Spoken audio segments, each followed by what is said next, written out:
What do you not understand, boy? To my left is original stuffed crust, right? And to my right is chocolate chip cookie dough, right? Now down Breadstick Boulevard, right here in the middle, we got coleslaw and mozzarella sauce, right? Okay. Now down toward the end, we have veggie to my left, and you know what's to my right? What? Meat lovers. Do you understand? Sure. I think I understand. Good. Hello, welcome to Metaverse Degen. I'm Lion. I'm Old Man Raptor, and we got 3 hell of a guests today. And I said 3. I didn't fuck that up. And they are... Josette. I'm Bowman. I'm Statler. Oh, And we are part of the Helldivers of VRChat. well, thank you three very much for your time. I'm excited to hear all about Helldivers. Helldivers of VRChat. Yes. Oh, so Damn straight. what three got you into VRChat, and what led to the Helldivers of VRChat to being created, and what positions you're in? I guess I could start simply enough. It was an impulse purchase for me. Random snowy day in February. I was like, oh, just get a Quest 2. Haven't stopped since. I'm actually kind of curious about you two, actually. What, VRChat? Yeah, how you get into VRChat? It was like 2018, 2017, just around the era of where the Knuckles died off. I was trying to get around, maybe see them a little bit in actual VR, so I grabbed me a Valve Index and said fuck it. I originally started as a little desky back in like 2018, 2017, around that time. And then around 2019, 2020 is when I got my first headset, which was just a Rift S. And kind of just went up from there. I got to upgrade to Rift S, or not Rift S, fucking Index. Oh, so what led to the creation of Helldivers, and how did you three get into the community? Okay, so the story basically began in a silly little game called Infection Reborn in VRChat.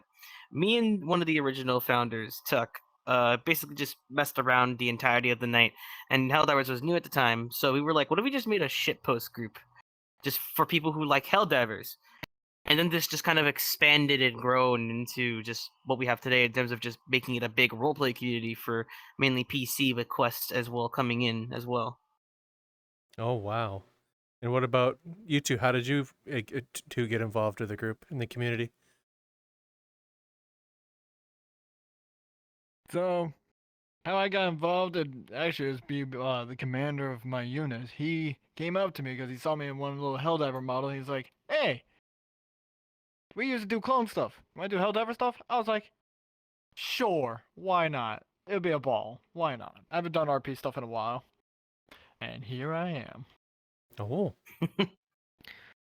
I found, what was it? I found 3 of them around in a bar. They're just in a circle table. I walk up to them and I pitch to them like I'm on Shark Tank. And I was in a model with a gun. And I was like, here's a gun. Explain it. They're like, well, we have a server if you want to stop by, take a look around. If you like Helldivers. I said, yeah, fuck it. I joined, and I'm a lot higher than I ever thought I would be in the server. oh, really? When it comes to power, I thought I'd be a little grunt.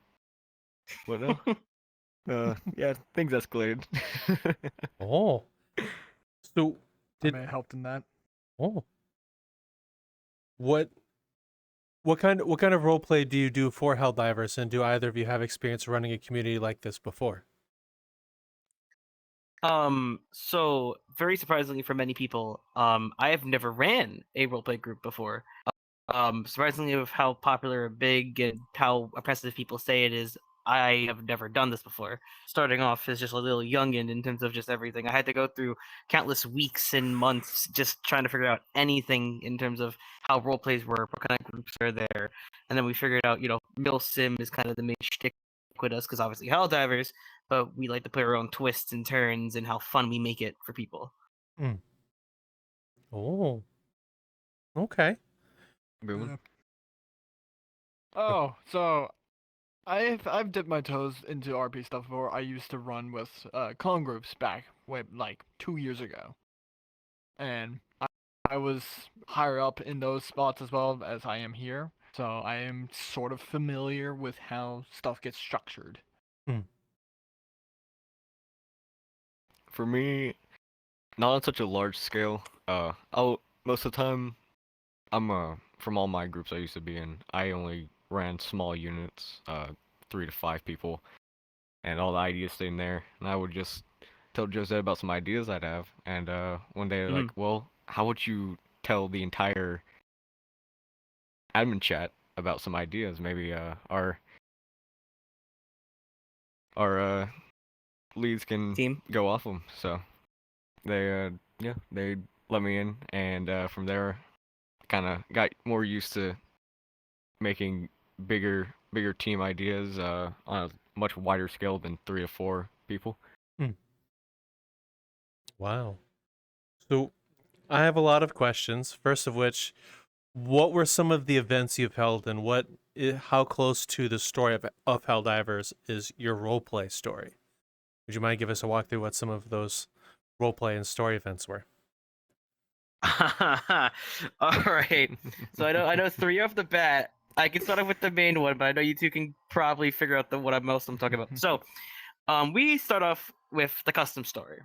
We have ourselves a custom-based story written by our main man Slendy plays. He's a wonderful soul that is really good at storytelling, and basically he's the show star in terms of writing and setting things up in terms of our group for this collaborative effort to make a custom story based around these rogue divers rising up from Super Earth and creating these new abominations and situations that the Helldivers have to basically face in terms of automatons, Helldivers, and all sorts forth. And then we go into our different kinds of RPs, just right up Metaverse shenanigans, basically putting the Helldivers into whatever the fuck we want. Like, Booming, I know you can probably give an example of one we did recently. So, to give you an example of what we did recently, are you familiar if you ever played Security Breach from Five Nights at Freddy's Security Breach? I cannot freaking speak apparently. The laser tag section. We did a King of the Hill style match with that map. Interesting. It was that. it was Oh, absolutely so good. brain dead. Still fun though.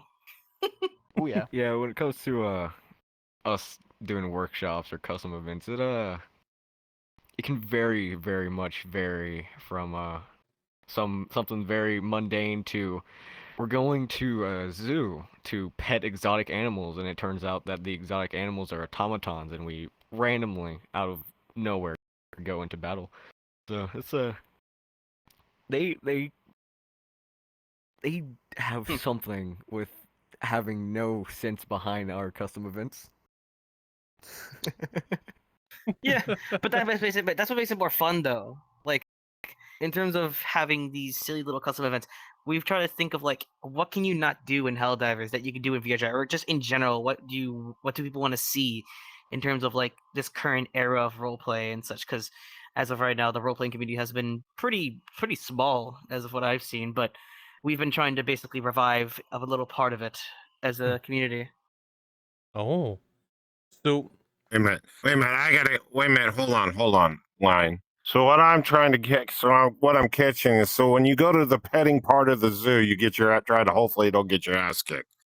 Gotcha. Pretty much. Okay. I Basically. caught on that. Pretty much. Okay. That makes sense. Yeah. Makes a lot of sense. Okay. No problem. Yeah, cute little goat right there. Magically, its eyes turn red and its arm has a bullet, just right there. Just going crazy. Just I'd hate to be One singular bullet though, not a gun, just a bullet. one bullet. Just a bullet. I'd hate to pet the rabbit that's there because holy shit, you don't know what he's carrying. Holy shit, he ain't carrying no carrot. He's got a fucking load of AC rifle. cannon. Jesus If I'm lucky. Christ. Okay. So, He's got to recoil his rifle. My God. how close to the original story is yours, or how does your main story differ from the original game? So I'm kind of curious. In terms of our custom lore, it's literally just this normal plot for the main game, but it's the idea that the Helldivers are just tired of Super Earth shit, and they're just engaging in a tomfoolery with the automatons currently in our current season of what we're doing. And we're just planning for. We actually just finished chapter 4 today. In chapter 5, when we do it, we're planning to just go all ham, especially with HorrorCon coming up. We want to get a lot of footage for just what everyone wants to see. Horror-themed Helldiver shenanigans. Oh, so you said you just finished 4. What happened in the first 3, and what happened in 4? May I ask then? So I can give you a simple rundown. So from chapters 1 through 4, basically the automaton, simple stuff, just normal Helldivers running missions. Then it slowly starts to lead up into Helldivers getting corrupted by the truth, quote unquote, seeing what these like Super Earth individuals, high command, are doing to them, what's actually going on, and they see, the actual what's going on. And they start working with the enemy to basically start corrupting other Helldivers to join them in a cause, like a 4th faction, for example, in which becomes the Rogue. Oh, wow. So how long does it take you and your team to prepare for one of your events that you've run? 2 weeks. 2 weeks? Yeah, basically 2 weeks. Yeah, we do 2 weeks for the main chapter story events, and then the off weeks we usually try to collab with other groups. We have fun with things, Metaverse shenanigans, all that stuff. Just, like I said, put any Helldiver thing into other game, yada yada. Just experiment with it, have fun with it. Okay. But when we do our canon storyline, we get serious. We really get serious with it. Okay. So what have been some of your favorite events or things that have gone on during your time with Helldivers? Like escapades, I can say, like, tonight, chapter 1 and the PJKT invasion was definitely some of my favorites for what have you done. How about you guys? God. Favorite event that we've done? Probably I'd have to agree about just rating Project Community. PJKT. I mean, it's a whole nother it's a whole nother ball field when you just see a group of Helldivers run towards your booth, ask you for it, and then have no mind when you say no. I remember when I spawned in at PJKT, you guys took over the Metaverse Degen booth. I believe you guys had your booth up in the corner, all ready to go. Yeah. Yeah, we were ready. We were Yeah. ready to invade. We invaded every single booth at that point. We got pictures from everything. It was great. Everyone. So how often, Josette, were you asked, why don't you have a booth at PJKT? 126 times. I still remember it by shit. heart. Counted? It was I counted, yes, 126 times I was asked if we had a booth / why we didn't have a booth. My answer though, why we didn't have a booth, we didn't need a booth. You just take everyone else's booth. We were too good. Yeah, Which is bar exactly. yours. It's But a no, like, loner. genuinely, though, It's like putting in your number, and going, number 6. Okay, then we go with 6 now, not number 12. We've been there. Basically. Gotcha. But genuinely though, when people did ask me why didn't we have, genuinely were wondering why we didn't have a booth, I was just not known about it. I was really a big fan of VRCon back in the day, and when I heard about Project, or when Slendy told me literally the week of Project, I was like, "Are you serious right now? Are you kidding me? Like literally a week before the event starts, and now you tell me about it existing?" It was like the funniest Discord call for 5 hours of me just screaming at Slendy, not in a bad way, just more of a confused why did you? And he had a booth too. That's even the funnier part. I It, think, it was a really fun wild ride. and I think, Boomin, we skipped you over to what your favorite event was. Oh yeah, Yes, we yes. did. So sorry about that. Oh, He's a man on the side. let's see here. There's two that comes into mind. That could be One being the scary. first, maybe. First ever event? The first one, yeah, the first event that we ever ran.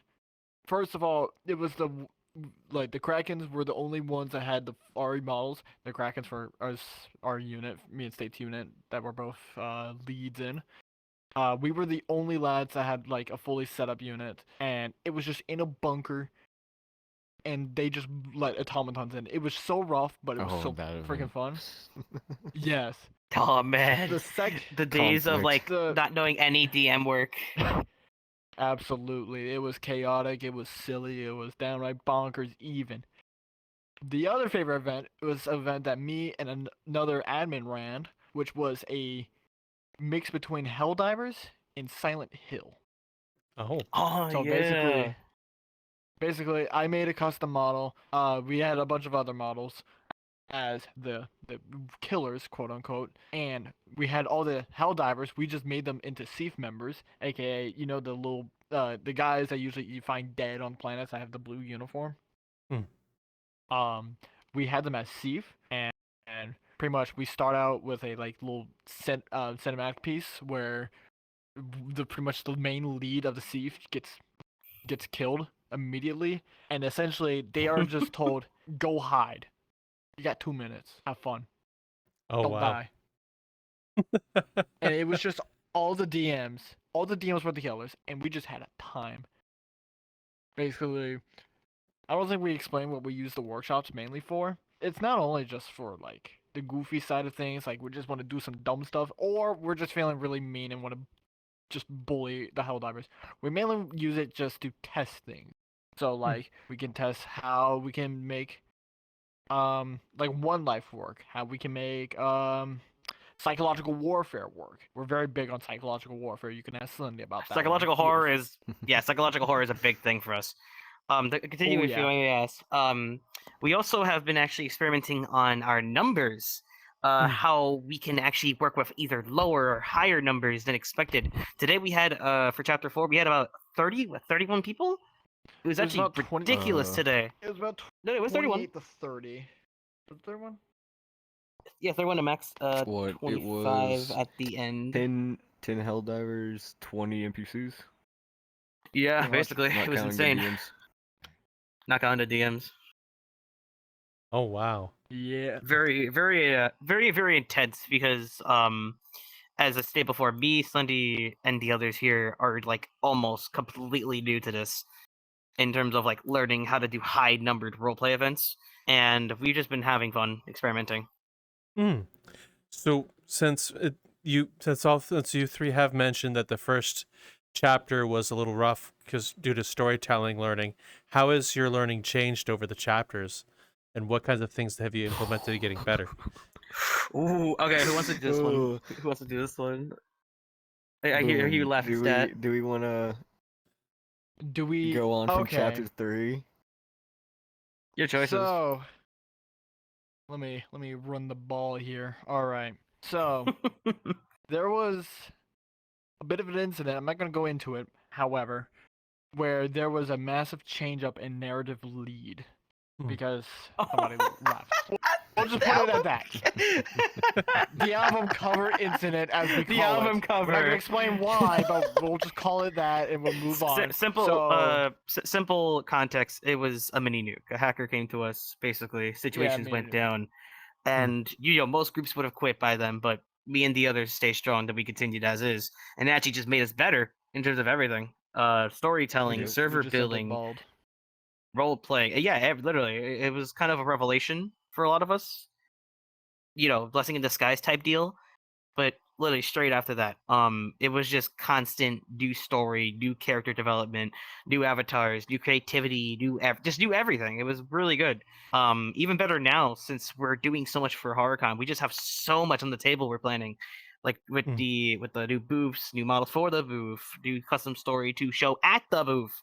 It's just planning and really fun in terms of DM work. A lot of booth action. A lot of booth action. Oh, Yeah, basically, yeah.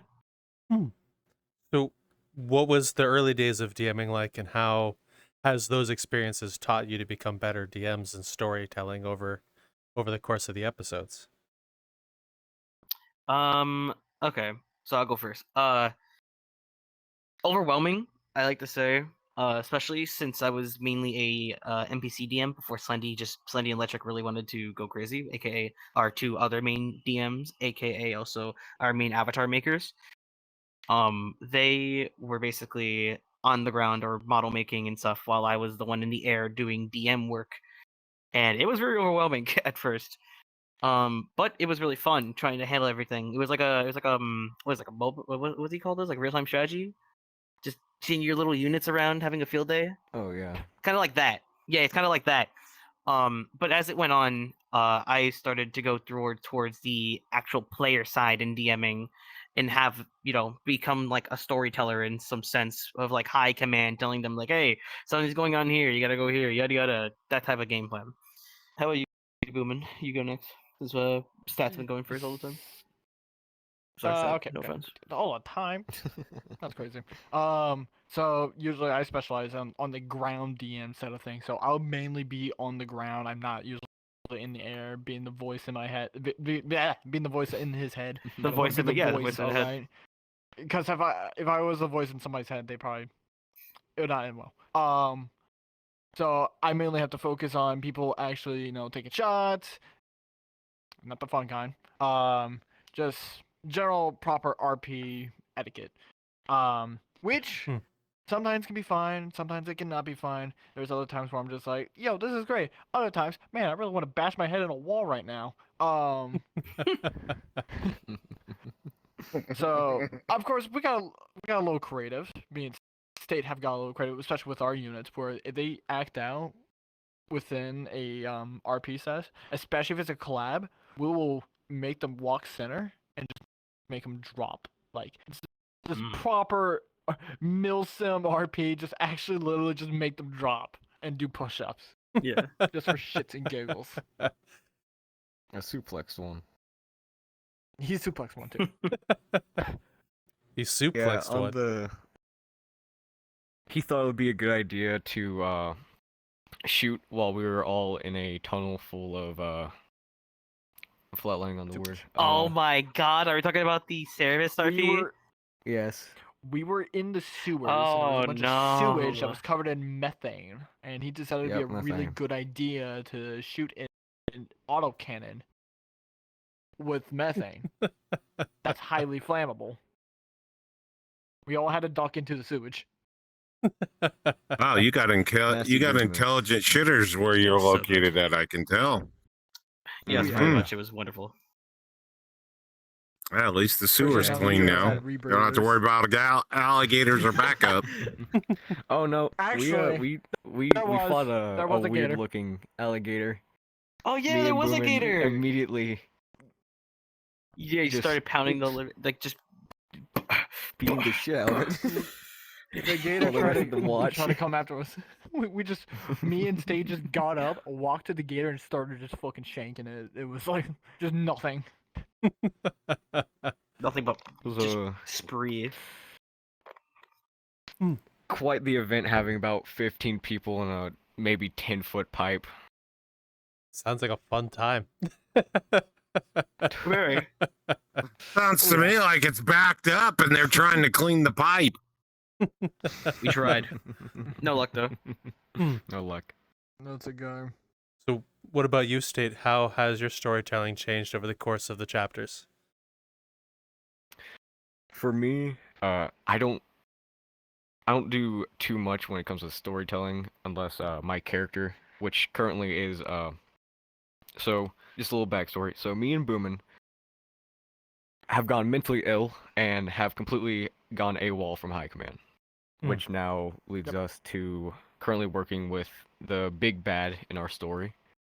But we don't like him, but he's paying us. Yes, O'Malley. Pretty much, chapter 3, it was a big fight. O'Malley kidnapped several Helldivers, held them at gunpoint, and what did he say? Told us to come get him? Essentially, he was like, "Hey, kidnap your boys.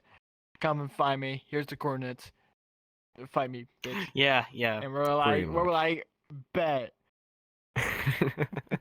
Say less. So we go in there, and me and Boomin, being the only two with a cloaking system, we're the first two to go in there, and we see just a line, automatons, berserkers, tanks, and it's looking very grim from the start. But being that he does overpower us with just overall guns, we all come in, me and Boomin uncloak and stand in front of him while he's trying to Oh negotiate. yeah, the hostage situation. Yeah, the hostage situation. But Oh god. he shoots and kills two of them, which then proceeds to make a little gunfight. Everyone but me and Boomin stay back. I said that backwards. Everyone left but me and Boomin, both cloaked. Boomin tries to kill O'Malley. And a little backstory on O'Malley. He has killed Boomin several times. His most recent death Boomin has is being pushed into a group of berserkers. Berserkers are just big automatons with chainsaws. Oof. Yes. I watched him get ripped It to did shreds. not feel good. And What? for me, O'Malley Yeah. shot me point feel blank good. in the head. So we both owe him a little bullet. Uh, So we try and stay back to An eye for an eye. pay our debts to him. And it winds up, we decide to leave. He tells us everything High Command's done, all the bullshit they've told, everything they've truly just hid in the dark. And it kind of just breaks our psyche. We just kind of throw our hands up. We say fuck it, and we transmat out of the bunker with him. And as me and Boomin were just gonna walk away from everything, O'Malley turns to us with an offer. He pays us to keep him protected, do his bidding. And being that we don't like him, but we don't have any money, we accept on his deal. I have the wow. craziest loophole I just realized. I'll tell you later about it. I'm just curious about one thing. You guys got one hell of a health insurance, and Boomer, do you feel like Humpty Dumpty on a wall, and they just put you all back together like in pieces, and hopefully mean, he got you it's back third-party together like radio a insurance. jigsaw Pretty puzzle, or what? much. It's pretty much so how we establish ourselves, we have these little respawn tubes. Alright. Similar to how like a diver, when they die, they just immediately get set right back down. Our headcanon is just like, oh, they just probably have like freaking respawn tubes. However, every time I've croaked, I've remembered every time I've died. So, for example, being I got freaking chucked into a bunch of berserkers. I remember who did it. I'm just like, I want you dead in particular. And now I'm currently losing my mind because I just watched myself get shredded to freaking. Yeah, now. I'm fucking Yeah. shredded to lunch meat, apparently. You know, I do have a question. Who is O'Malley in your headcanon, and how has he positioned himself as your big bad? Oh boy. Oh boy. Oh, do I talk about the whole backstory? Do I shitpost about Well, the whole story? Yeah, give him the Because whole story. the whole. All right. So let me give you a basic rundown of who this man is. So in Helldivers 2, there's a place called Degen. Okay. This place is like an addiction to O'Malley. He's been the main man when it comes to just anything Durgan, and he's so like dedicated to it. We said fuck it and just put it into our like just units, headcat, all that stuff. And as he grew further into the whole Durgan phase, which isn't even a phase anymore, it's a lifestyle to him, he actually started developing like a full-on character based around Durgan, and worse, an evil type character. which we are currently just mainly we did chapter 4, near Durgan. Was it done Durgan? God, I Close. swear to God, I can never We're close to Durgan. Close. It's close somebody, to some, Durgan. somebody What- brought us to a map, and O'Malley was brought with us, and first O'Malley. thing he said as soon as he saw it was just Durgan. I thought it was so cyber So literally, Like, if I you had see to get anything with a patch clip. of sand, you immediately goes fucking. Oh yeah, it's Durgan. When Yes, he sees yes, anything yes, desert yes. related. Take him to We a beach. did, He'll have a field day. and it got so crazy for him in terms of our group, to the point we did a very special event based around a terminal Oh yeah. for which I sent you the clip, or you seen the clip of it. That's Yeah. I believe is going to be the video of recreating no Russian, No but Durgans. no Durgan, Durgans.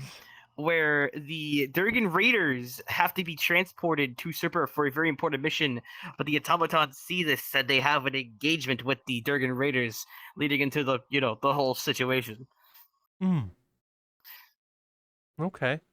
A So, very one of a kind experience in terms of that. sure was. Definitely. So with O'Malley, how has he solidified himself as the big bad for the where you are now in the chapters? His love for Durgan, literally, that's all I could say. His love for Durgan. The more he committed to the bit, So- the more insane he became, and then we kind of took that insanity, and he actually liked the whole plot line of that and just turned it into a character. Especially after the album cover incident, Slendy really liked what O'Malley had as a shitpost of Durgan, but he took that as an ideology to actually turn him into an evil character that's so addicted to like raw power and such, leading into obviously the rogue and such, leading into all these different scenarios and situations where O'Malley has to go through with his little companion Wilson, Hmm. which Cool. is sadly I do not believe anymore with us at the moment. No, he's still with us, but He's still with us. Like next at the moment, though, we haven't seen me him and yet Boom have in a little chapter 4. idea for him. Oh yeah, all right done. Yeah, Oh, we cannot disclose anything about it. okay. Even now, it's like a lot of us are still planning. It's like, oh yeah, even right now in this interview, we're still we're like planning shit out. That's just honestly what the great yeah. factor of this group is. Just fun. Okay. So, what if of all the story points all three of you have experienced or written or partaken, what have been some of your favorite bits of the story that have happened so far? Ooh. Okay.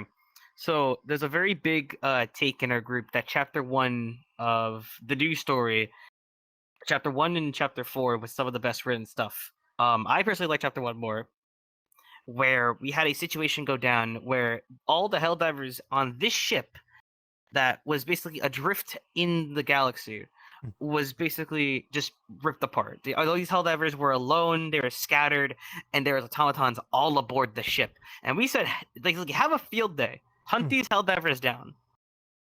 So these Helldivers obviously working together, like actually having to communicate and properly go through everything.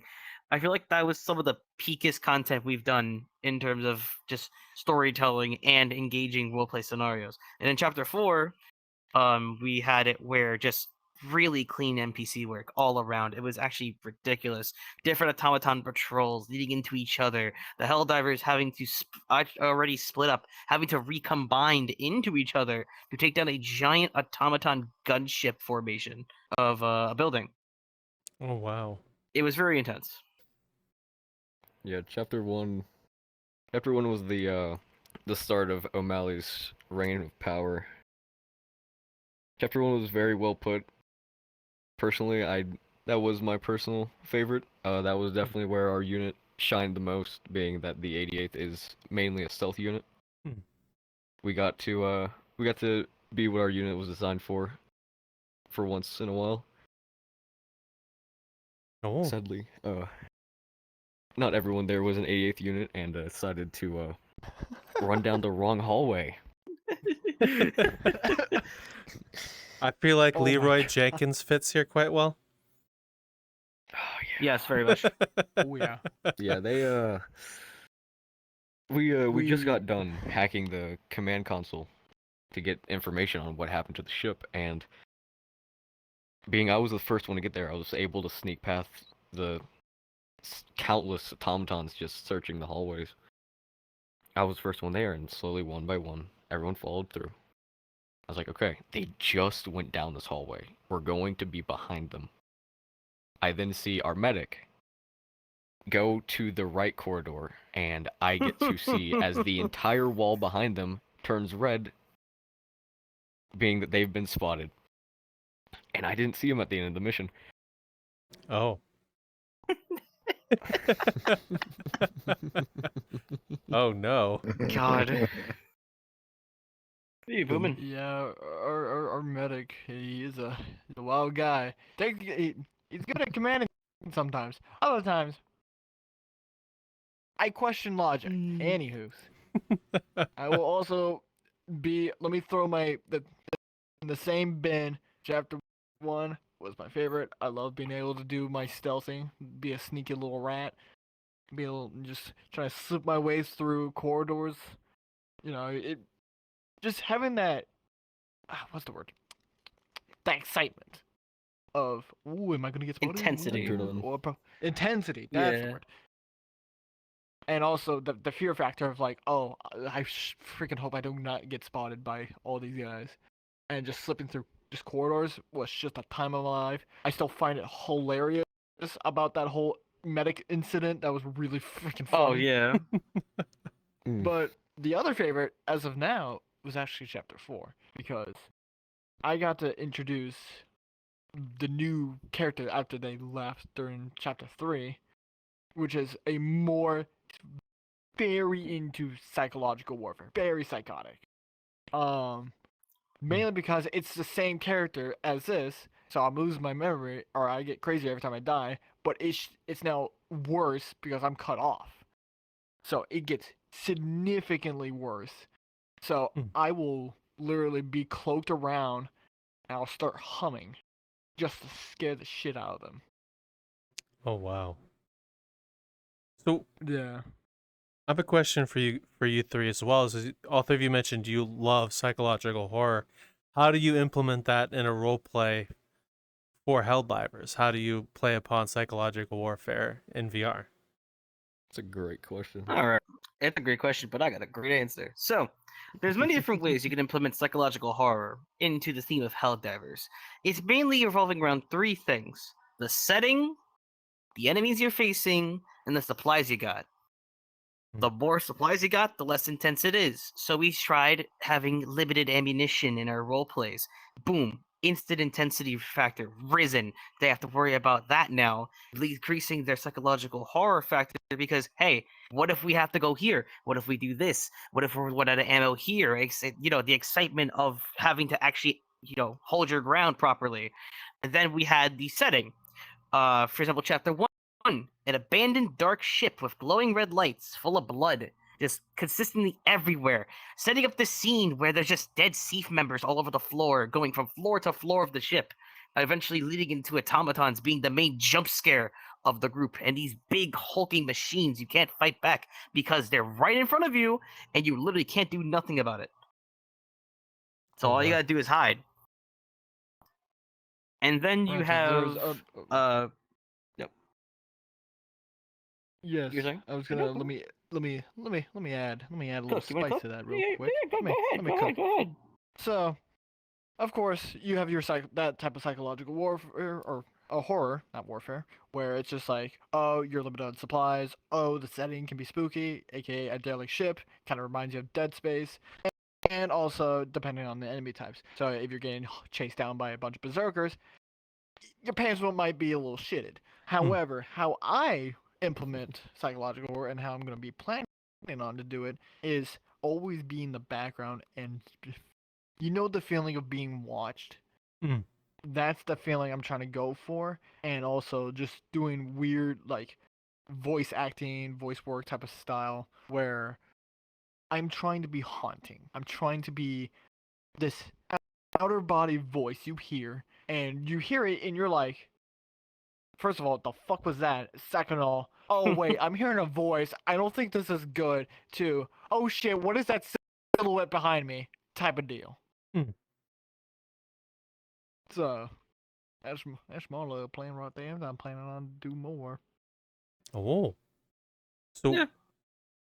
what made you want to include psychological horror into Helldivers?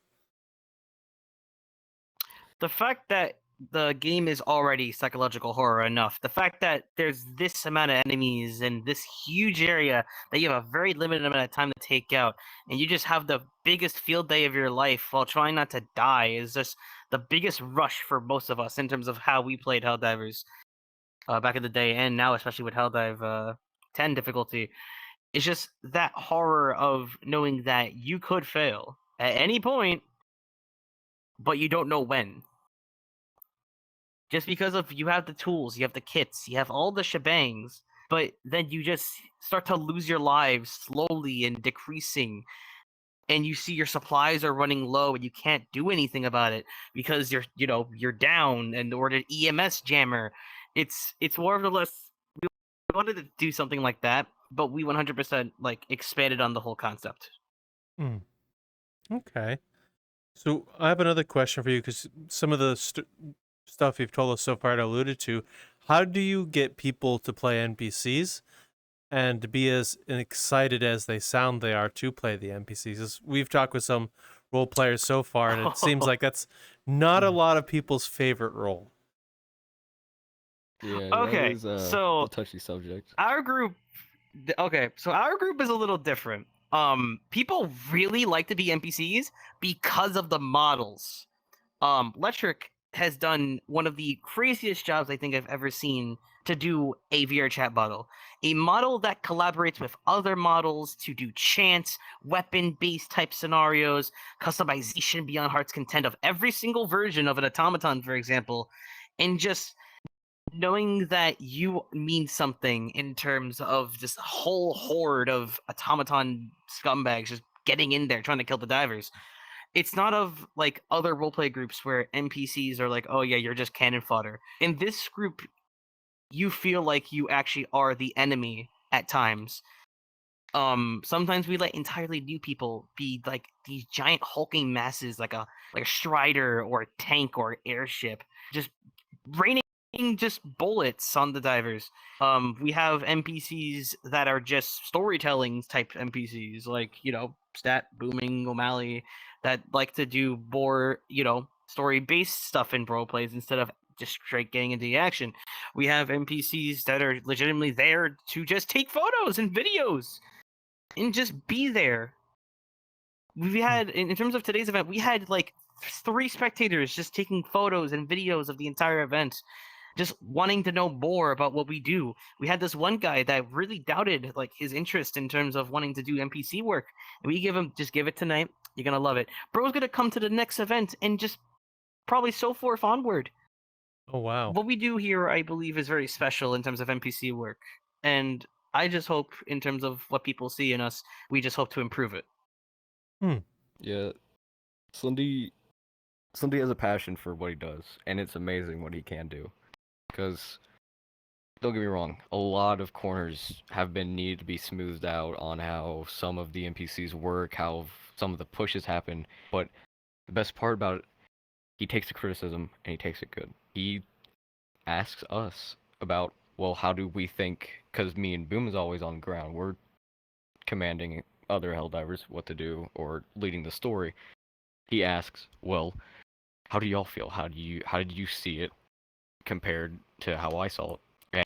And like I think around chapter 2, it was more or less just a lot of push, a lot of like swarming. But now it's a lot more. It was There's a lot more strategy put Strategic. behind it. There will be actual formations, just small guns in front of the big heavy weapons, and they'll push up. And Slendy is just honestly, without Slendy, Play I don't Slendy. think Slendy. Without Slendy, I don't think we would have had such a great NPC base right now. Yeah, He does can agree on that. amazing work. Cool. Wow. So how is your directive in getting people excited for NPCs changed since you started to now? What kind of decisions did you make, or did Slendy make in order Oh to man, gear it that's that a. way? There's a Well, lot it of wasn't even things. Slendy. It was yeah, no, it wasn't even Slendy at first. Because when I mentioned earlier, it was me. It was like, that's a really good question actually. Getting people excited for NPC work wasn't really that hard in the first place. Mm. It's the fact of that consistency that was the problem. But even now, we're just getting more people interested.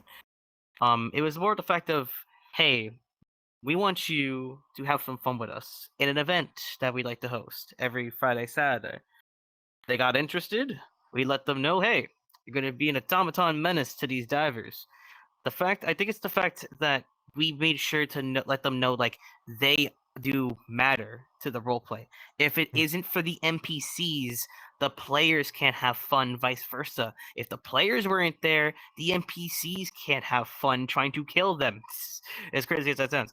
But unironically, that's literally what the case is. If you don't have one, you can't have the other. And the fact of the matter is, nowadays with our role plays, most people understand that, and they see it as, oh, I get to have fun. I get to engage as this whole army, not just individual, just like just whole bulking army, just running at these people, just legitimately as a theoretic war. Hmm. And people love that shit. So we just took advantage of it, got into it, and we just delved deep into learning how NPCs work. With Project Community, for example, we delve deep with every single group there, every single roleplay group. Statler can back me up here. I've been in that world when the event was going on for like days. Like I stayed in one of those instances for days, just asking every single roleplay group how they handled their NPCs, how they even did NPCs, if they did NPCs, what type of group they were. I was just going to get as many information bits I can to improve our group, since this is my hobby. I'd like to have fun with this. A little too much because people want me to take breaks, but the dedication is there. Okay.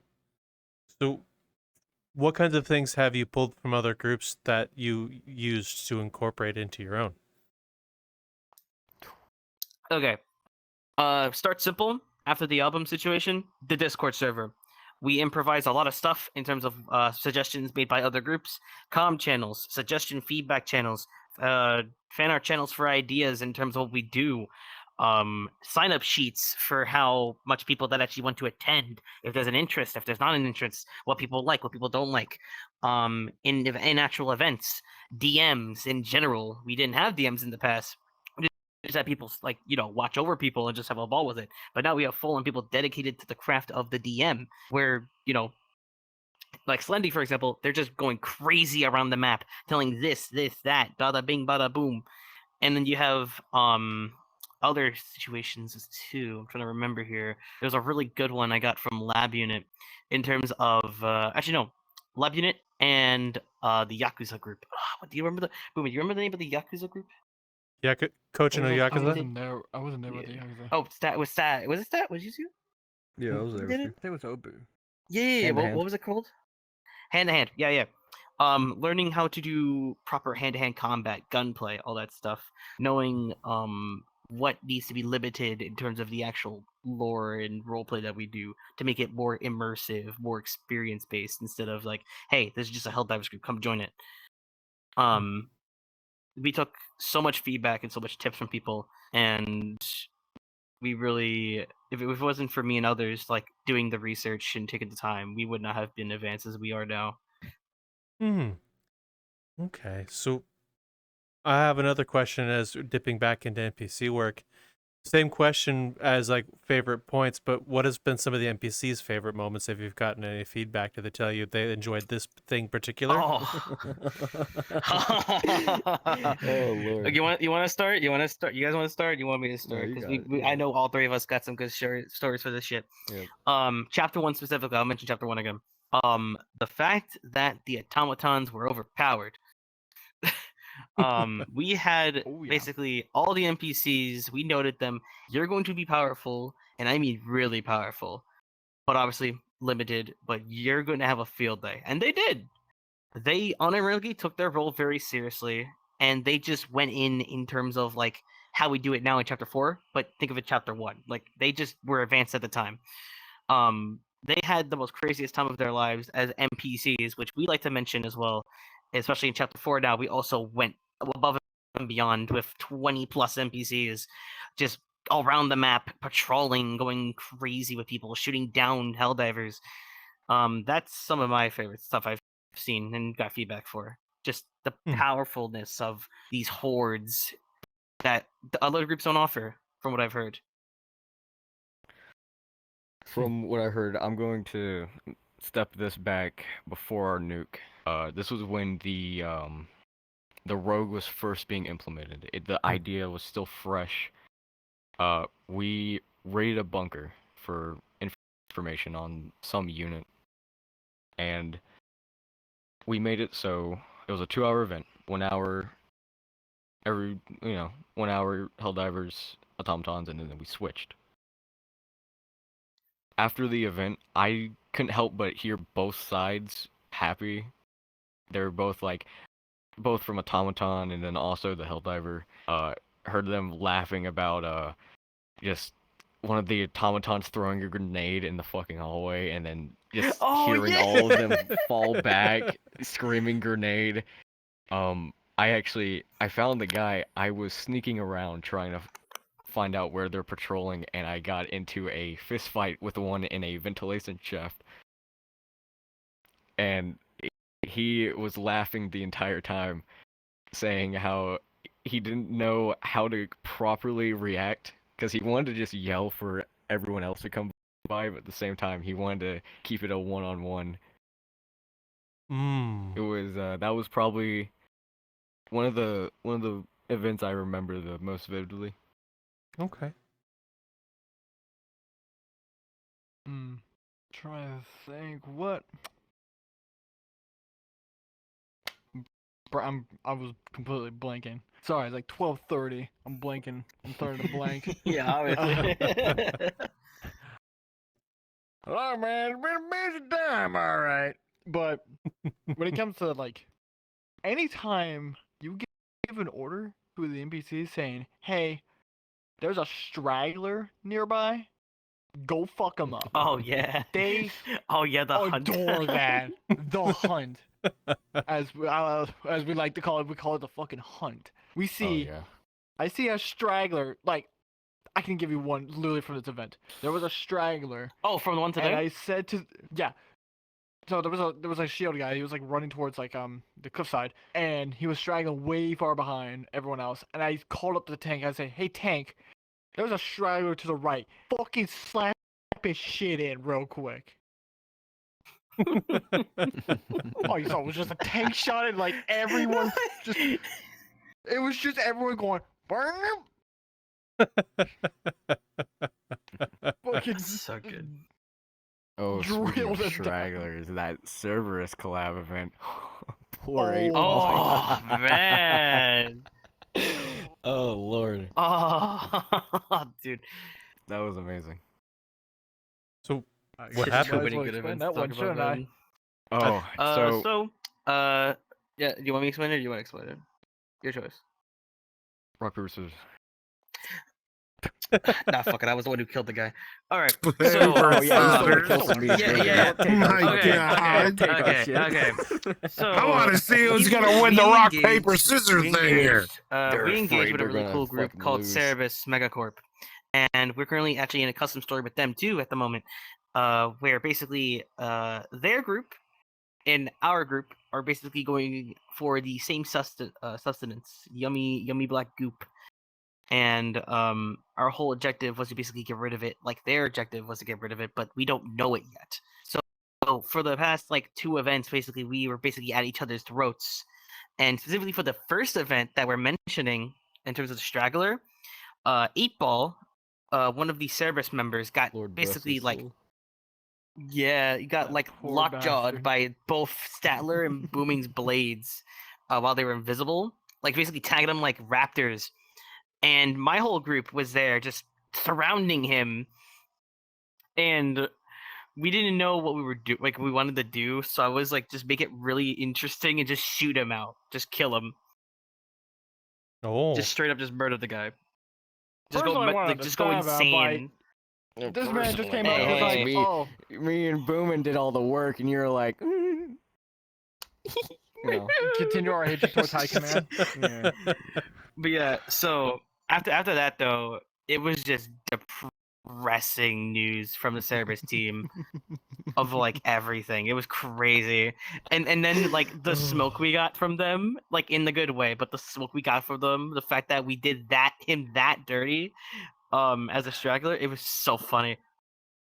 The fucking DM for that event was He laughing so lost hard. his mind. He lost his shit. He was like, "Oh my god, you guys are messed Evil. up. You guys are evil." Not to Pretty much mention, we for- had a second event Mm. where the second event, our unit, our Helldiver groups, there was 25 of us. All right. We were tasked to go to this facility to held some goop. We wanted the goop. So we went in trying to steal some It's goop. all about the The goop. Cerberus ambushed us. Not to mention there was rebels there, and then there was robot security that was Automatons. also there that got activated. There were automatons. Oh yeah, the automatons were there. Yeah, automatons. Yeah. Well, there was also the base security robots. Anywho's. So we brought 25. It was like roughly 25 people. Yeah. Yeah. Only no. 9 of us came back. Oh wow. We got fucking essentially massacred, which average Helldiver mission, am I right? Am I fucking right? Yeah. Trad gems were going low. Oh, However, man. there was a split between this mission. For me and State in particular, because we wanted blood, alright? We wanted someone on Cerberus dead. Again. Again. So Again? What can I say? because we Playing a killed- we PC technically- is the most thrilling moment in any roleplay. So basically, Cerberus starts fighting the automatons while the rest of them sneaks away from that to the sewers, as we mentioned earlier. Me and State swap to our models that are the antagonist side of things, our more hostile versions, which he so happens to carry a 50 cal with incendiaries. Oh. More to note on that later. So Cerberus is fighting the automatons. Their mech straight up just says, "Fuck it, I'm taking you with me," and just suicide bombs on the underside of a factory strider like an absolute G. Beast. Yeah, like a beast. Yeah, the rest of the Cerberus walks out. One of them is holding a door. Stated, pun. He said, "That one has nice antlers. I want that." And how Cerberus does things, for injury rolls, they do D20 rolls. So basically, if you get a 1, that means you're hitting you're fucking 5 miles off. If you're hitting a 20, damn. You're not waking up. Damn. This Whoa. motherfucker rolled a 17. Oh wow. Yeah, nah, it was So- rough, man. It was should we show rough them for the that model? said. Because we've brought them all up a lot, and they still don't know what it looks like. Yeah, That's no, bring it true. up, bring it up, bring it up. What's up?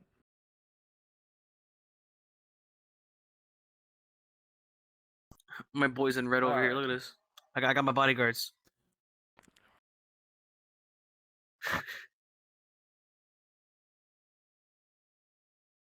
Flying cameras are awesome. Oh, there's the 50 cal. Those look sick. Oh, I still have the hold on, let me undo the bipod. Yeah, Mm. lovely lovely little thing. Lovely weapons indeed. As You the just really like that gun. I do, I love it. As the DM instructed me as I took the shot, think of you made that joke and I lost my mind. I can't remember his name right now. Ray? Talk about Mortal Kombat finisher. oh freaking Aaron Black's Aaron finisher? Black. Pretty much how the DM explained it to me was my bullet went through the torso, down through the hip, and then exit through the side of their body, pretty much going straight across up and then to the side. Ooh. and they give you context on this said person. Have you played Fallout 76? Yes. An unhealthy amount. Are you familiar with the Are you Yes. familiar with the Hellcat power armor set? I think so, yes. Mm-hmm. I think it's like the gunner version of power armor. I'm not too familiar. It I is just the know gunner it's from version. 76. It is the gunner version. Yeah. Yeah. It's just one thick boy, alright? It's like you mixed T60 with XO1, essentially. Think of it like that. That's the armor they were repping. So I like to think that State, making the Fallout TV show reference, he shot through fucking welding, a weak point in the welding, and it just so happens to just pretty much cleave through the side of them like nothing. Not only that, we were given the opportunity to track them and jump portals where they went. And it was a roll for that. For them. They rolled low. So we were able to track them to their home place, their home planet, where they do staging. So me and him in that universe are currently in their like a, I think it's a, not a boneyard. Ship graveyard. A Pretty shipyard. much. Yeah, ship graveyard. Yeah. We And we're You got something to say? Go ahead. Continue. no, you keep going. I'm giggling. All right. You yap real quick.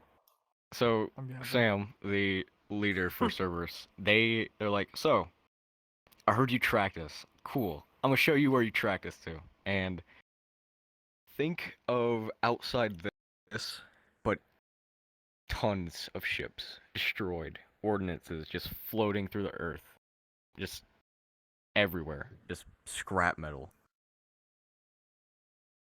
And that's where we tracked them to, which is a location outside of their world.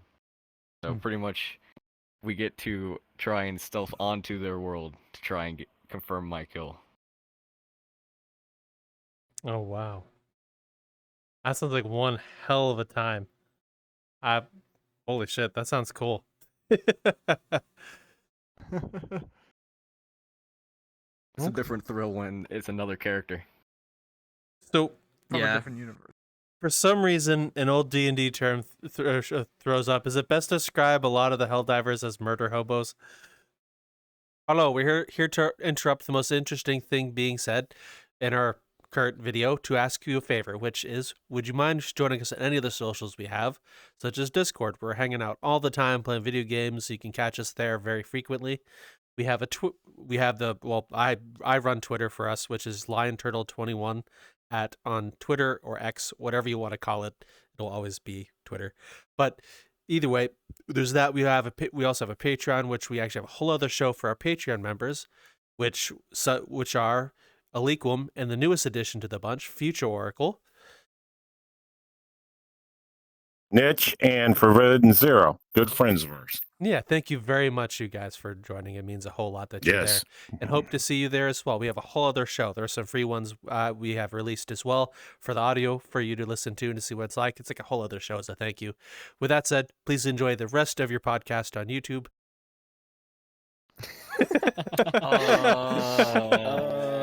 Oh, God. Kind of. I'm like, yeah. It depends on who you're talking to, honestly. Me, That's on what train they're if hopping you off give me on. the chance to shoot someone dead in the head, I'm gonna take it. Mm. I mean, That's why he's Yeah, my no, partner. that's just a I'm just a Statler moment. spotter. I'm just a Yeah. spotter. Okay, so pretty much, Boomin's the right hand, I'm the left hand. if Murder Hobo's best describes the Helldivers, what's your favorite Murder Hobo moment?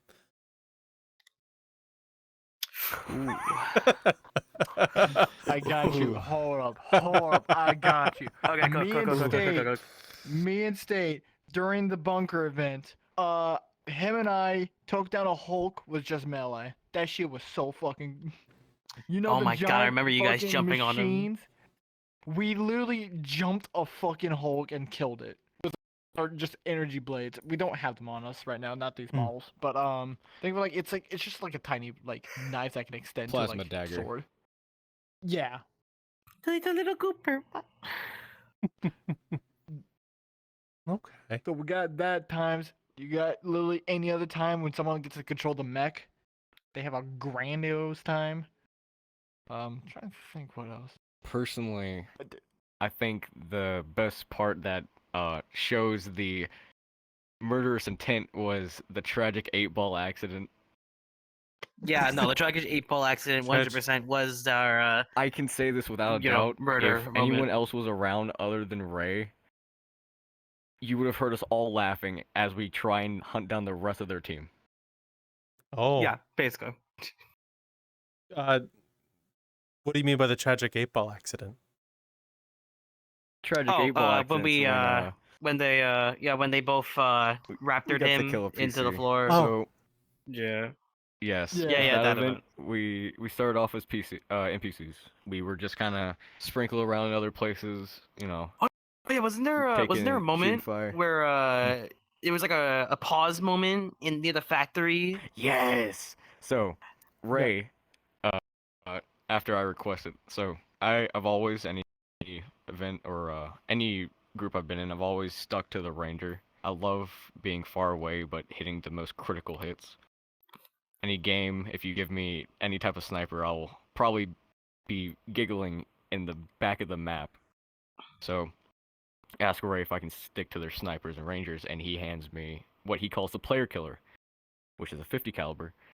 And his rule is I have to count to 30 seconds before I can take a shot.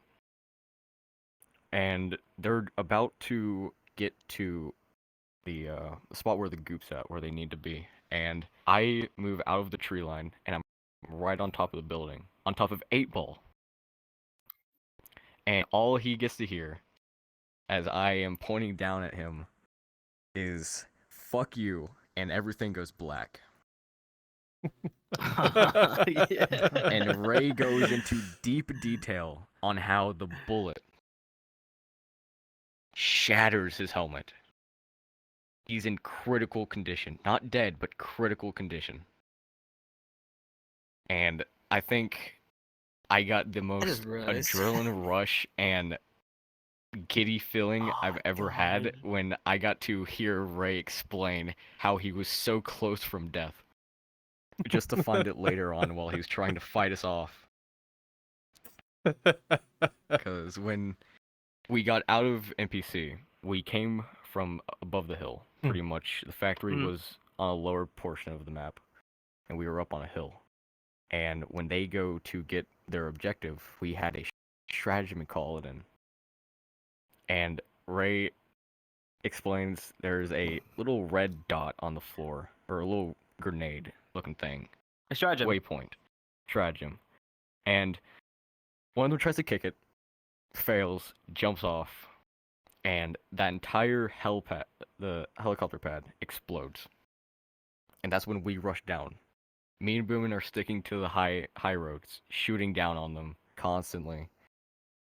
Just taking any straggler or any little opportunity to see them to just try and hit something critical. And 8-ball stays behind trying to fight some of the ground units that are rushing them. Which then leads me and Boomin to be able to cloak and follow him, as we're both taunting him from both sides of the road, asking him if he fears God or death. And eventually, he gets out to an opening where me and Boomin both uncloak, draw our guns, and shoot him in the knees, where he's then unable to move. And he's there, laying there helpless as two Helldivers are standing in front of him, and a horde is rushing behind them. And again, the entire scene goes black. Ray tells us we get two options. We can either kill him, or we can make him give up information. And me, Boom, and Joseph all look at each other and say, "Information? What information?" And Joseph proceeds to go right over the head, killing 8-ball. Best time ever. Absolute cinema. Stop sending a message. It's about that's not even a message. It's just sending a message. Yep. I think Murder Hobo fits quite well. Oh yeah. So, what keeps you guys You role gotta thank us playing with over this. Helldivers so long? What keeps you guys interested and excited for what's to come? I think it's literally just what we just explained. Just the intensity of situations that we create, the fun of like role playing out these situations in different ways that just lead to more improv, which is actually I haven't explained about that. Like just how much improv our group really does. Like we have a set story, we have a set situation, but everything else is fully improv. That's what keeps us going. That improv bit is what makes it so engaging for most people, for both NPCs and Helldivers. From Statler's whole 1v1 with the automaton to Booming just, telling a tank to go fuck off a random straggler. It's like the improv bits that happen within the realm of our role plays God. just makes it a one of a kind experience that we don't think other groups have the potential to do, at least of our caliber. Hmm. So if you guys have so And that's much, what we like to do. oh, sorry, you continue. I apologize. I have lots of questions. Oh, no, it's fine. No, please, go on. How do you keep track of all the improv if you have so many NPCs and players making improv decisions while you also have a set story? How do you keep track of everything going on? So Discord VCs, DMs, That- not really much there. Yeah. So the Overall, way most of the yeah, you go. improv goes is, well, usually it's all very contained. Where that moment where, so Slendy again, our lead team member in making the story, he loves a genuine reaction. He likes to keep, even Joe's half the time is in the dark Yeah, on what's to come in stories, and only me and Mhm. Boomin know very crucial parts. But everything else is he wants the most genuine reaction, and he wants us all to have fun being able to express ourselves in that way, compared to, most main character NPCs. They're going to know their entire script, they're going to say certain lines, they're going to react a certain way. Mm. Like, I brought it up to Slendy, censored, I want to do censor at the end of this story. Pretty much, it's going to be, for O'Malley, it's going to be mind-shattering beyond what he's already at. I'm hoping. I understand. That leads me to have another question. What is your favorite O'Malley moment? Since O'Malley's played by another player of sorts, what's your favorite moment with O'Malley? Oh no. My favorite moment with O'Malley as him. Okay. Other than the Durgan, my favorite moment was around chapter 1 where he was actually okay. So when Statler said we keep people in the dark, we legitimately mean that. Chapter 1 through 4, we had O'Malley completely in the dark of every single thing that we did. So when we Oh yeah. yeah. Now I he forgot about knows that. because the story evolved to where he's knowledgeable in terms of that case. But in the first chapter, he was 100% clueless. He had no idea what was happening. He had no idea who was on the ship. We didn't tell him shit for 2 weeks. And when the event actually happened and he was in there, he was like, "Who are you people?" And then the automatons came in and he actually screamed. He screamed on the top of his lungs and just ran. I've only heard O'Malley scream like that another time, and it was literally in the Durgan event. Oh. That's funny. It was a one of a kind scream. Like you could not recreate the horrid of a scream like that from O'Malley from being that in the dark, not knowing what's happening. But that's kind of just what the best part of improv is. What about you Actually, two? Yeah, like when it comes to with O'Malley, I kind of just before we swapped sides, it was always that banter we had towards each other. 'Cause he will shit talk me, I'll shit talk back. Sailor would chime in, he shit talks. It just evolves there. Both in RP, but mainly outside RP. It just goes fucking. We just go ham on each other. Yeah, it's kind of like a no chill zone. Anything goes. Outside of RP with O'Malley, very fun just to hang out with. I enjoy most of the time, even if he screams for me to get away from him for certain reasons.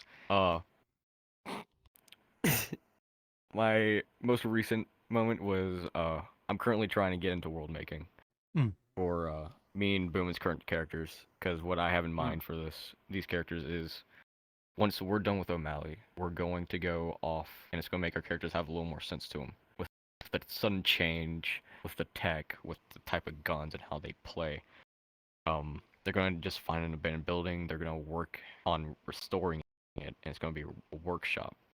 But Slindy told us that we still have our ship, which when we went AWOL, I thought we lost our ship. Our ship left the planet without us with the rest of the Helldivers, which then changed my entire idea, which I'm now going to make it so our ship lands on Durgan, and we're going to have an alliance with Durgan, being that they also do not like Super Earth, and O'Malley went absolute nerd on me and loved the idea, and we sat in a world with pins, and I was drawing out the map I had in mind.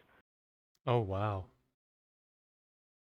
In roleplay, my favorite moment was when I shot him in the knee and told him he's going to die.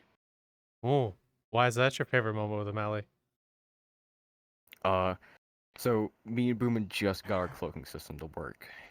We sat in at a VC for maybe an hour trying to make it look right, which we went through a lot of different things, but most of them made it so it didn't matter where we were, behind a player or behind a wall, you could see a faint outline. Faint outline. Yep. Yeah. Yeah. But I don't know if it's gonna that is the come up finished well. concept, which you It shows up, cannot but see very from faintly. behind I a can see it. wall. Oh, you meant the camera. No, yeah, and even in camera, you show up, but very faintly. Yep. Our first try at it, you could see pixels from behind a avatar or behind a wall. So we sat in a VC before the event for a few hours, getting that to work. And once we got to work, me and Boomin both just went cloak and got behind the automatons that were protecting O'Malley. And immediately I uncloak and I draw my pistol and I shoot him in the leg. And for a little while we had O'Malley in our hands. But due to the plot armor, he got away. That bastard with his plot armor. So I have a question for you two, Boomin and State. Your characters are working with O'Malley. What are your characters' current goals going forward? Well, in actuality, we want O'Malley dead. We still want him dead. But right we don't now, enjoy working for him. we don't like him. We don't particularly. If we get the chance, we're gonna drop shot him. No questions asked. Ideally, in the future, we're gonna be more mercenary style. I can't disclose about much because that's no spoiler territory. But ideally, once we're done, as put out, we're gonna be going to Durgan and we're gonna be chilling with the Durgans, because so happen the ship can make weapons. Durgan, No they weapon. got pointy sticks and pointy rocks, They and in maybe the a Stone couple Age. of rusted weapons. They in the Stone Age right now. So we were like, hey, you hate Super Earth, we hate Super Earth. We got a lot of banter for high command, we can tell later. Or like after this. Pretty much we'll help you guys out and you guys keep us concealed here. And they're like, cool, we can do that. Sure. So yeah, that's the kind of a very rough explanation on it. Without giving too much details because we don't want to spoil anything. Yeah, it's all about the money. All about the money. that too. He's paying us very nicely, which will allow us to get most of the materials you see now. It'll make more of a sense when it comes to lore. Okay. Yeah.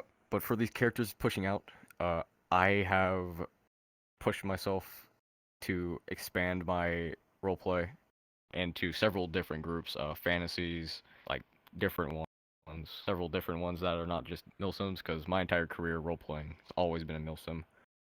So I've been pushing out there, mostly being NPCs to make that work a little better in me, because again, I haven't NPC'd much. So I want to, when I do NPC, when I do improv, when I have that moment where everyone's eyes will be on me. I want it to be flawless. I want to look like I know what the fuck I'm doing. For a server here recently, more of a fantasy type, what's their group called? I was just with them a few days ago. They are Wonderland. Love them. They have a great community. They're super fun to be around. Pretty much their lore on Wonderland, your character dies and you're in the middle part where your soul hasn't left. You haven't passed on. And either you can pass on or you can go back to your body. And I joined to be an NPC because I'm always happy to help out other communities doing NPC work and just help myself be better at it. And they had me be a big boss. You played Elden Ring before? Yeah, a little bit. Not a whole lot. I was the big god slayer. They're both made of skin, big guy and skinny guy. I was the big one. And that was quite the experience when it comes to reaching out to another community. Trying to act as big. Get the camera. Staring at me. Staring at you, booming. It's coming. Ooh. I was like, wait, why is the camera so sided off? Look, I know I'm beautiful and all, but Jesus, give me the floor, man. Sorry, Yeah, I was so info for these I characters was are so just- enthralled in what you were saying, I forgot to move the camera to face you. But pretty much the You end can goal put it for over these some. characters are just to be multi-universal, being able to go do different contracts for different groups. You got a good, Why are you good view on my standing face? so much of a stiffy? Like he's fucking. Oh my god. The way Oh my you, God. the way you two were treating the camera You staying reminds me as puffed if like a bunch of monkeys just found a camera the first time. Ooh, ooh. Oh no! Don't start him! Oh my god. So, I'll ask you three another question. Final three. One is, what is your favorite, funniest moment within Helldivers RP? Oh my god! Oh, it's so rough to think about. Are we thinking about with collabs, or is it just strictly Helldiver? Doesn't matter. Just strictly Just the like Helldivers group. Doesn't matter. Okay, Does it perfect. matter? Anything Does where it you're matter? role-playing as Oh, Helldivers. God. No, the UR one that we did was the Oh, funniest thing I've Oh, ever. that I was a wasn't very there. good one. If you guys want to You weren't- talk about that one, you can. I had to work. I think we have to. If you guys want to talk, So yeah, you guys talk about that one first. Then I'll keep We- talking about we my recently- favorite. yeah, we recently had our first collab with the United Republic, big Star Wars group, and basically we were in the swamplands. They used their clone troopers, we didn't really use our Helldivers. We were just mainly there for the NPC work. So basically, the first stage was me and State were just these two guys from Tarkov, right? I was a crazy dude. State was for some reason was extremely religious. I do not know why. that goes on. I guess snag a explain. couple kills. We move on. The thing that the DM asked me, the main, I think it was Longbow. He said, "All right, Yeah, it was longer. Gentlemen, you are going to be pretty much the leader of this said gang, like the highest of command, and you're trying to strike a deal with the clone commander at the time, which was Cody. So basically, they come to this manor. Our guys is pretty much shit talking the clones. Clones are shit talking back. It's just chaotic, and I had a little voice guy in my ears. He's pretty much saying, "All right, so here's the deal. We want this, and this. All right." He wanted me to act like an asshole. I was like, "Bet, don't gotta tell me twice." So, talking to Cody, I hear in my ear, just like, "All right, I want my people to be free. All right, I want everyone to have medicine, not money. Yeah, money, sure, whatever. Food, yada yada yada. And this man goes, "Oh, don't forget about the clone diapers."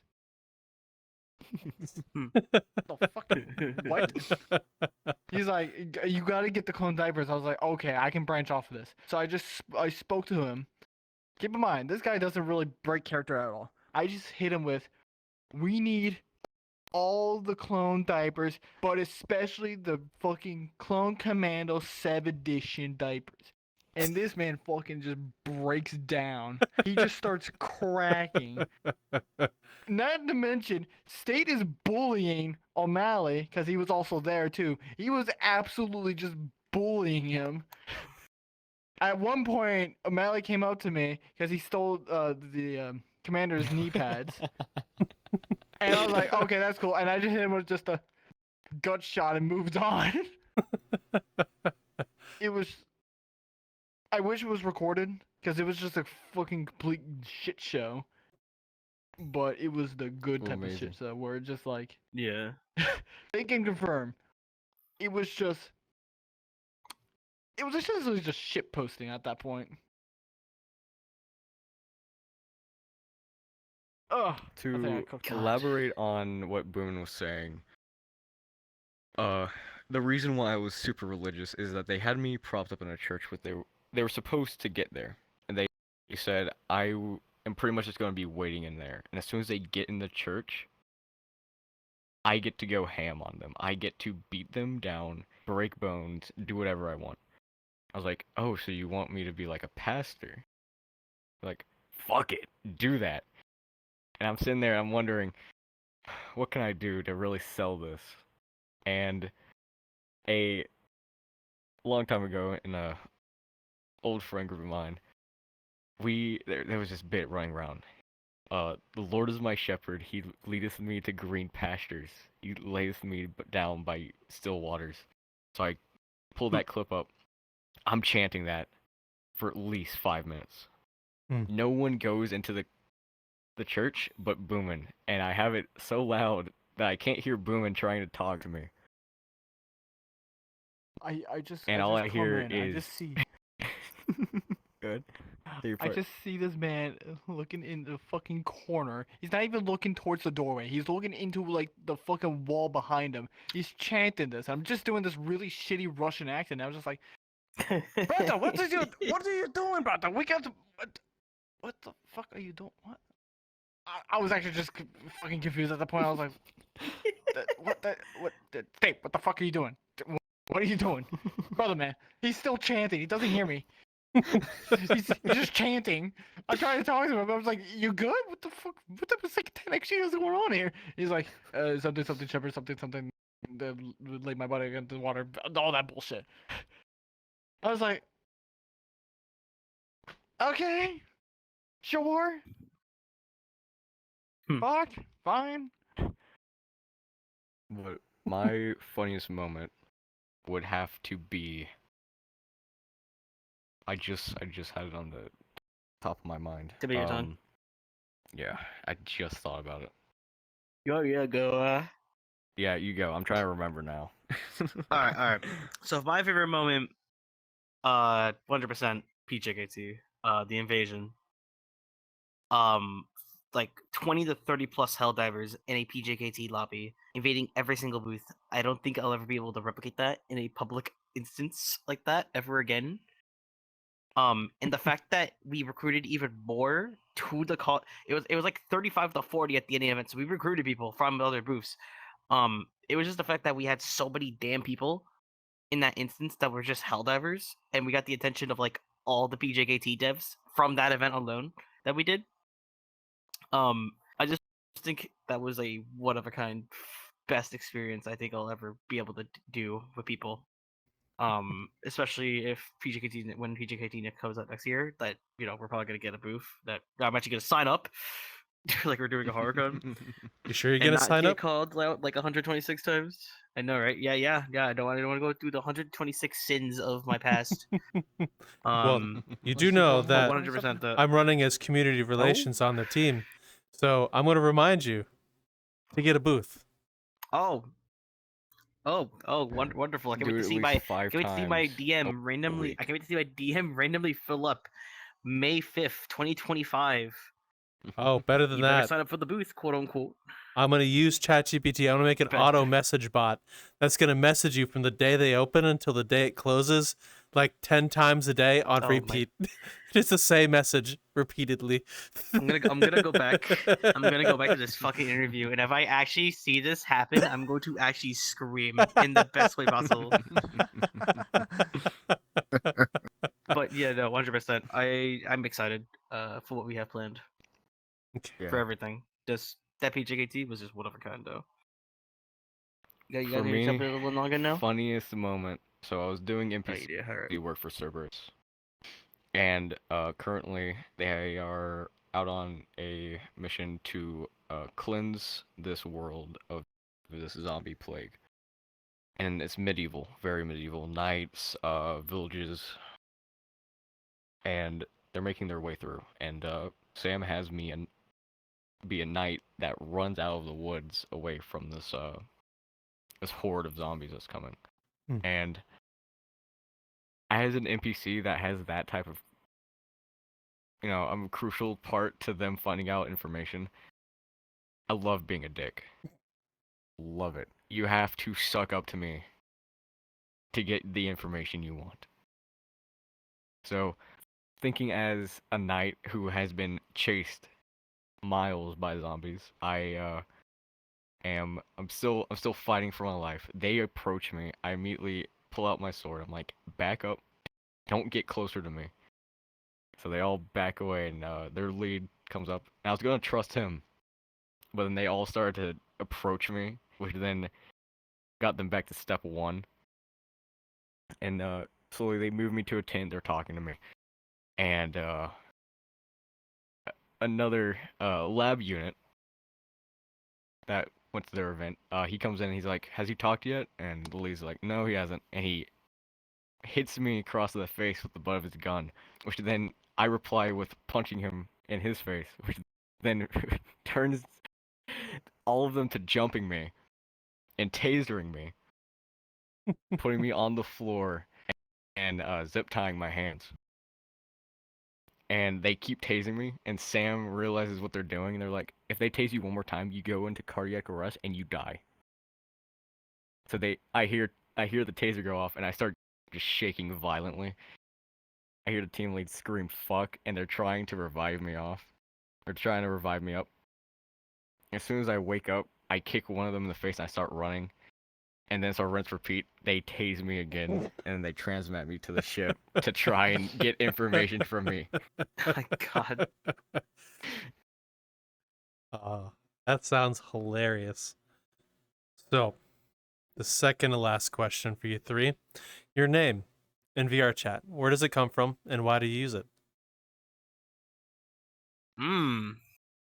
Okay. So my name was originally my Twitch name, King 408, pretty chill name. But the name that I currently have came from the fact that I just really liked robots at the time, and I kind of just stuck with that name. And the Josette part came from one of my favorite characters, from a game called Metal Slug, and the name just rang so well to me. I just kind of just kept with the name, and I just got used to people calling me the name. And yeah, Robo Josette, or Robo Josie, or Josie, or Josetti. Just people call me sometimes with a meme. Boomin. I'm kind So, of curious. Yeah. my name. Also, I've had this name for so long, I don't really remember much. Like, no, I shit you not. So, I think this name originated way back when I used to play on PlayStation 3. Normally, I haven't touched a PS3 fucking ever. The only thing I ever do is if I feel like replaying Guitar Hero, because I'm cool like that. So it was a lot of variants to it. So on Xbox, it is Boom and Death. All right. I wish I could get rid of the Death part because that shit's too edgy, and I'm at 12.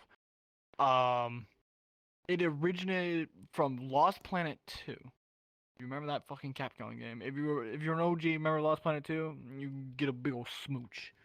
I fucking lost. I love that. So there was a random AI that would spawn in, named Death Summer. I fucking saw that name, and my little 10-year-old, 9-year-old brain was like, "That shit cool. I want that. Give me." So that's when I originally got the Death Summer name. I think later on I found Boomin somehow. Not from the song. Every time someone says Metro Boomin make boom, I wanted to fucking sock them. It happens every time I go to any public lobby ever. I'll just be sitting here in the mirror, and next thing you know, I just hear Metro Boomin make it boom. I'm just like, what the fuck. Anyways, off topic. I think it's so fuzzy, but I'm pretty sure it was around when I first got my Xbox account, or between the PlayStation 3 when I got Death Summer was probably where I got the name. I just don't remember where it fully originated from.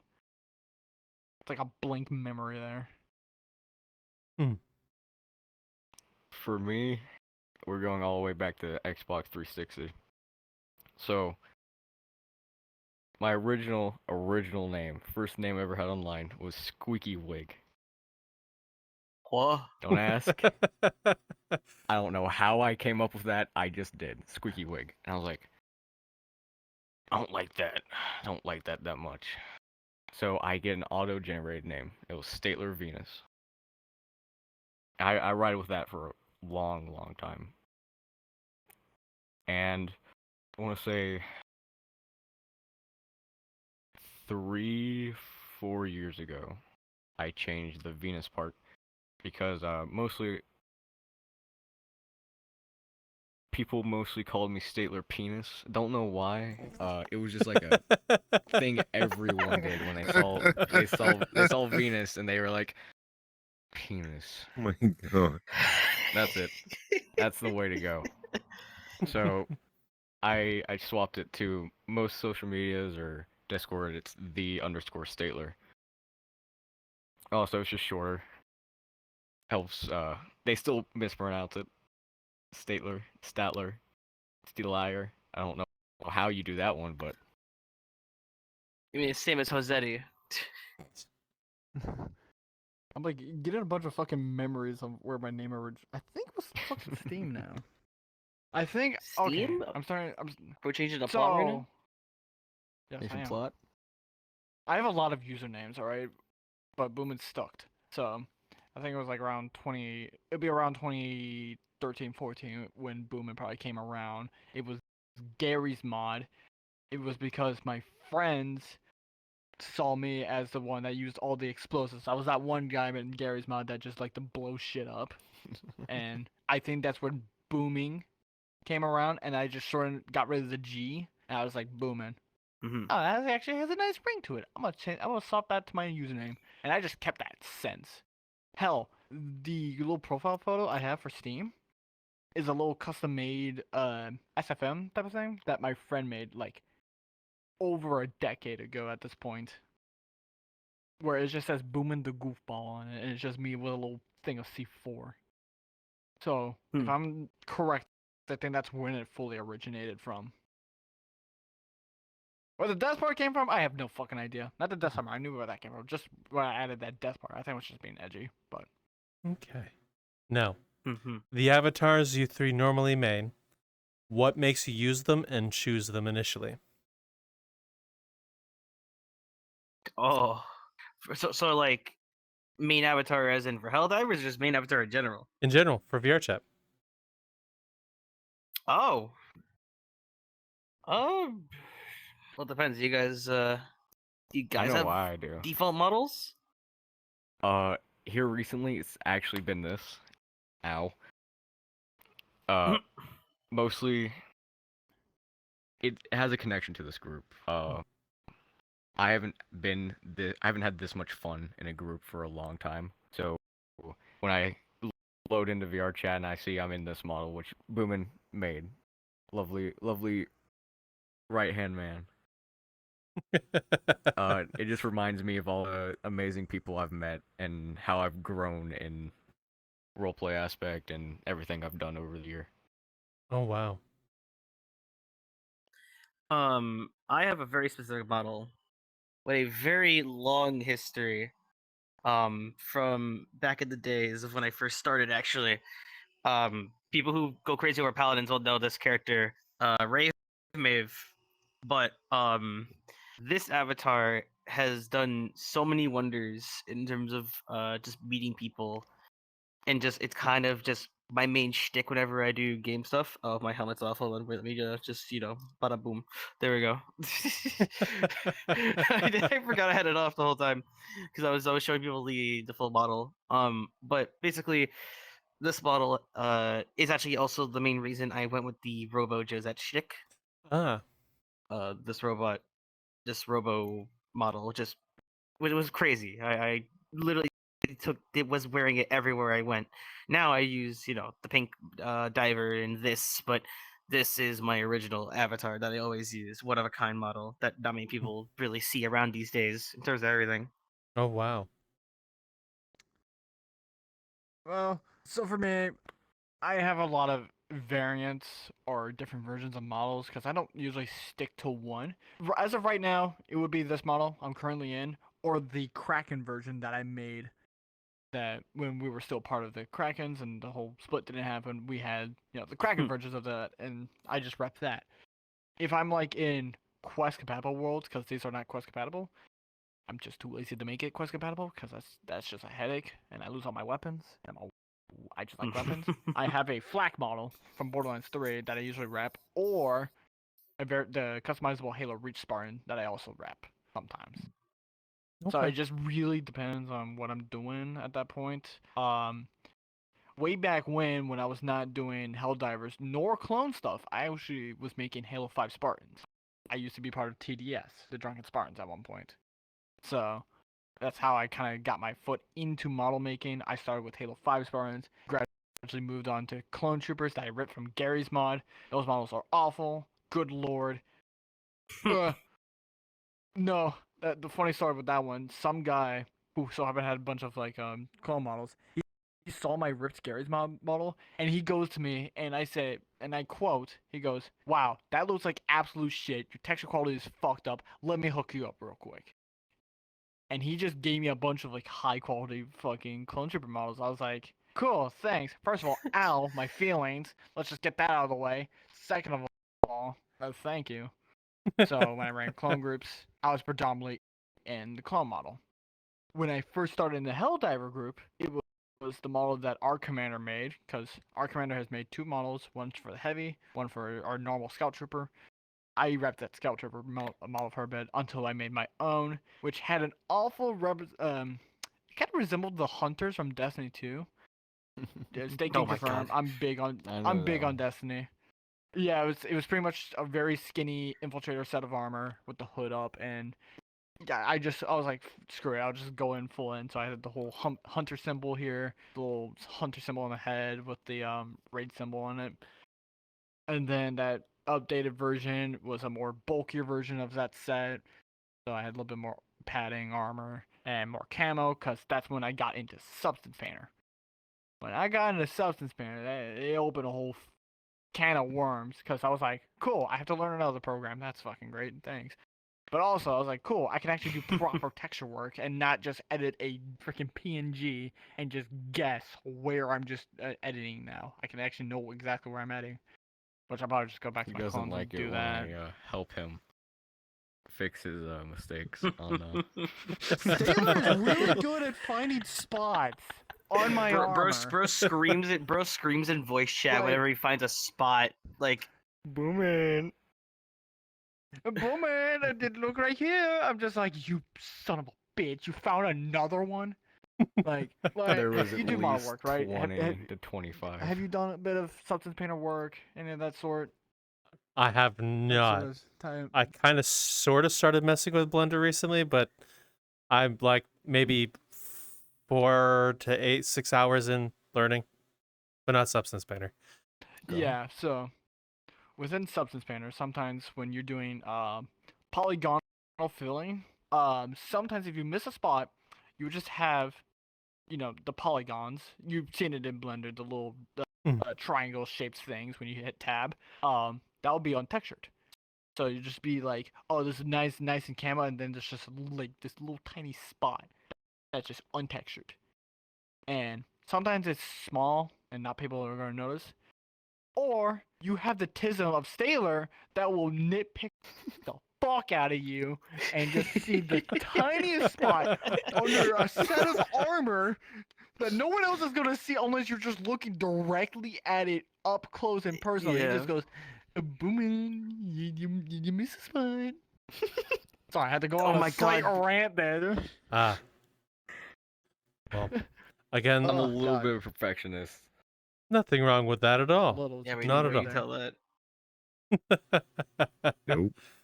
Well, with that said, where can the audience find you if they wish to find you? Well, you can find us within the Discord server. I presume you'll have a link somewhere in the video. As well as you could check out our VR chat group, the Helldivers of VRChat. As well, if you're attending HorrorCon this year, we will hopefully be there, and we will be having a field day with anyone that comes to our booth. As well, we are planning to make YouTube content, but that'll probably be in the Discord server whenever we figure that out. Okay. Well, all of that will be in the links below for you to find. And a question for you, the audience. Actually, I have two. One, what is your favorite roleplay moment? Could be Murder Hobos, could be your most favorite D&D, VR chat, maybe an MMO, doesn't matter. Let us know down below. Two, did you see the black spot on his shoulder? And Raptor, you know the thing.